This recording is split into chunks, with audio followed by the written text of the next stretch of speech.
Welcome to प्रशासनिक Gurukul. Social security schemes में आज हम जो स्कीम कवर करने वाले हैं वो है फॉर द ऑर्गेनाइज्ड वर्कफोर्स। तो देखिए, हमारी इकोनॉमी में बहुत सारे लोग इन्वॉल्व होते हैं, कुछ ऑर्गेनाइज्ड वर्कर्स होते हैं और कुछ अनऑर्गेनाइज्ड वर्कर्स होते हैं। तो हम यहाँ पे अनऑर्गेनाइज्ड एंड ऑर्गेनाइज्ड वर्कर्स के लिए जो भी स्कीम्स है वो सबको कवर करेंगे। एल्डरली पीपल की स्कीम्स कवर करेंगे। तो सोशल सिक्योरिटी स्कीम इंडिया में जो है वो क्या है, तो यहाँ पे ऑर्गेनाइज्ड वर्कफोर्स की बात करें तो बहुत ही स्मॉल सेगमेंट जो है वो कवर होता है, राइट, क्योंकि ऑर्गेनाइज्ड वर्कफोर्स का जो सेगमेंट है वो बहुत कम है। एंड ऑर्गेनाइज्ड वर्कफोर्स होता क्या है, इसको किस तरीके से डिफाइन किया जा सकता है, तो ये वो वर्कर्स होते हैं who have a direct regular employer employee relationship within an organization। Direct है, इनडायरेक्ट नहीं है। अब सोशल सिक्योरिटी लेजिस्लेशन जो है ये किसके तहत जो है फॉलो किया जा रहा है, तो हमारे डीपीएसपी जो है उसमें ये मेंशन्ड है। एंड आर्टिकल 38 हो गया, 39, 41, 42, 43, इन सभी में right to work, right to have a decent life, opportunity, livelihood और एक सोशल ऑर्डर मेंटेन करने की बात की गई है। स्टेट को जिम्मेदारी दी गई है कि आप इन सभी सिक्योरिटीज का ध्यान रखें, सोशल सिक्योरिटी प्रोवाइड कराएं, वर्कर्स को एक डिसेंट एनवायरनमेंट प्रोवाइड कराएं। और ये मैंडेटरी सोशल सिक्योरिटी बेनिफिट्स हैं, ये प्रोवाइड कराते हैं mandatory social security benefits either solely at the cost of employers, या तो एम्प्लॉयर पूरी तरीके से प्रोवाइड कराएगा या फिर जॉइंट कंट्रीब्यूशन होगा of the employers and the employees. Social security laws क्या है, हम किसकी बात कर रहे हैं, हम ऑर्गेनाइज्ड वर्कफोर्स या फिर ऑर्गेनाइज्ड सेक्टर की बात कर रहे हैं इन इंडिया। अब देखिए लॉज कौन कौन से हैं, हम इनको अच्छे से डिटेल में कवर करेंगे, right. First is the employees state insurance act 1948, second है employees provident funds and miscellaneous provisions act 1952।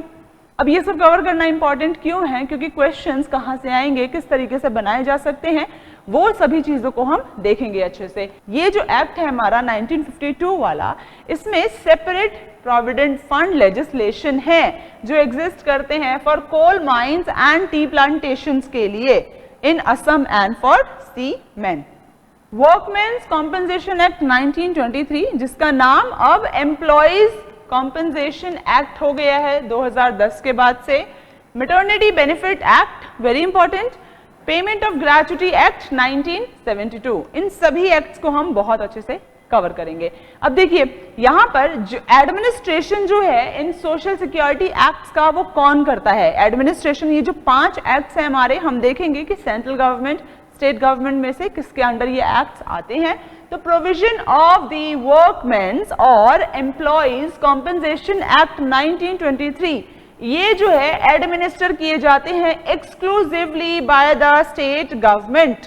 तो यहाँ पर एक्सक्लूसिवली वर्ड मतलब पूरा स्टेट गवर्नमेंट ही देखेगी, ठीक है। कैश बेनिफिट जो है under employees state insurance act 1948, ये एडमिनिस्टर होता है बाय सेंट्रल गवर्नमेंट, ठीक है। Insurance act through the employees state insurance corporation ESIC, okay.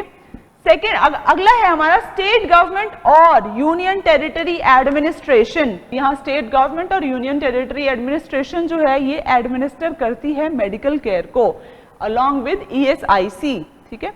The employees provident funds and miscellaneous provisions act 1952, ये एडमिनिस्टर करती है हमारी government of India through employees provident fund organisation EPFO, जिसका exam जो है वो अभी कंडक्ट होने वाला है फॉर वेरियस पोस्ट।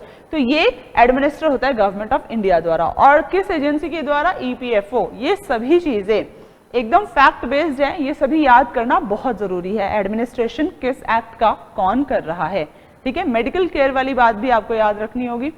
माइंस और सर्कस इंडस्ट्री, इनको अलग से देखा जाता है। तो प्रोविजन जो है मैटरनिटी बेनिफिट एक्ट के 1961 जो है, ये कौन एडमिनिस्टर कर रहा है, central government through chief labour commissioner and by state government in factories, plantations and other establishment.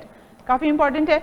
State government factories में देखेगी, प्लांटेशन में देखेगी, बाकी एस्टेब्लिशमेंट में देखेगी। माइंस और सर्कस इंडस्ट्री में जो सेंट्रल गवर्नमेंट है वो एडमिनिस्टर करेगी। ठीक है। पेमेंट ऑफ ग्रेच्युटी एक्ट 1972, ये एडमिनिस्टर किसके द्वारा हो रहा है? सेंट्रल गवर्नमेंट द्वारा in establishments under its control. Very important, हर किसी के लिए नहीं हो रहा administer. Establishment under the control of central government, establishment having branches in more than one state। Conditions देख लीजिएगा, क्योंकि क्वेश्चन आ सकता है कि कौन सेंट्रल गवर्नमेंट जो है किन किन जगहों पे एडमिनिस्टर करती है। Major ports, mines, oil fields, railway companies और स्टेट गवर्नमेंट और यूनियन टेरिटरी भी करती है एडमिनिस्टर, लेकिन बाकी सभी केसेस में जो इनसे अलग हैं। ठीक है। ये एक्ट जो है अप्लाई होता है to factories and other establishment. Clear? Okay, अब आते हैं हम अपने पहले एक्ट पे, एम्प्लॉयज कॉम्पेंसेशन एक्ट 1923। कॉम्पेंसेशन से आपको समझ आ रहा होगा कि यहाँ पे कॉम्पेंसेशन दिया जाता है, राइट, जो भी हानि होती है। मेन ऑब्जेक्टिव क्या है इस एक्ट का? तो impose an obligation upon the employers, ताकि वो पे करे, भुगतान करे अगर भी हानि होती है वर्कर्स को for accidents arising out of and during the course of employment. ये इंपॉर्टेंट है। क्या वर्कर अपने घर पर है, उसे कोई हानि हो जाती है, एक्सीडेंट हो जाता है, तो क्या वो हो सकता है इसके अंदर कवर? नहीं होगा। लेकिन अगर वो काम के संबंध में कभी भी इसको एक्सीडेंट होता है या उसको हानि पहुंचती है, तब वो लायबल होगा इस एक्ट के थ्रू कॉम्पेंसेशन पाने में। अब ये एक्ट जो है अप्लाई होती है किन लोगों पर? जो एम्प्लॉयड हैं फैक्ट्रीज में, माइंस में, प्लांटेशंस में या फिर हैजार्डस ऑक्यूपेशंस में, बहुत सारे काम होते हैं। एक्ट जो है प्रोवाइड कराता है for payment of compensation to the employees. Employees मतलब जो काम करते हैं अपने एम्प्लॉयर के लिए। और देखिए यहाँ पर दो चीजें ध्यान रखनी है, एम्प्लॉय को कॉम्पेंसेशन मिलेगा एंड देयर डिपेंडेंट्स, उनको डिपेंडेंट्स को भी कॉम्पेंसेशन मिलेगा जो उनके ऊपर डिपेंडेंट है, in case of injury and accident arising out of and in the course of employment. ठीक है। और यहाँ पे अगर डिसेबलमेंट हो जाता है या डेथ हो जाती है, दोनों केसेस में कॉम्पेंसेशन मिलेगा बराबर। ठीक है। अब आते हैं हम एंटाइटलमेंट पे। तो एक एम्प्लॉय को with in the meaning of section 2 of the employees compensation act, इसके तहत उसको एम्प्लॉय होना जरूरी है पहले तो, तभी वो फायदा उठा पाएगा। जिस भी कैपेसिटी में वो काम कर रहा है, ये जो है schedule 2 of this act, employees compensation act, उसके तहत मेंशन होना चाहिए, तभी वो लायबल होगा।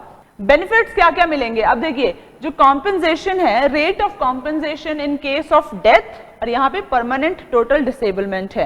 तो दो कंडीशंस है, इसमें क्या क्या है, थोड़ा डिफरेंस है परसेंटेजेस का। डेथ होती है तो 50% या इसका इक्वल अमाउंट आपको मिलता है of the monthly wages of deceased workman, multiply होता है ऑफ द रेलिवेंट फैक्टर, या फिर 1,20,000 तक का जितना भी, जो भी ज्यादा अमाउंट है वो कॉम्पेंसेशन में मिलता है। परमानेंट टोटल डिसेबलमेंट होता है तो ये अमाउंट 1,40,000 हो जाता है, और 60% जो है मंथली वेज जो है उसको मल्टीप्लाई करके मिलता है, which ever is more. Provision of the act through the commissions appointed for specified areas, एक कमिश्नर जो है उसको अपॉइंट किया जाता है और वही यहाँ पे एडमिनिस्ट्रेशन में हेल्प कराता है।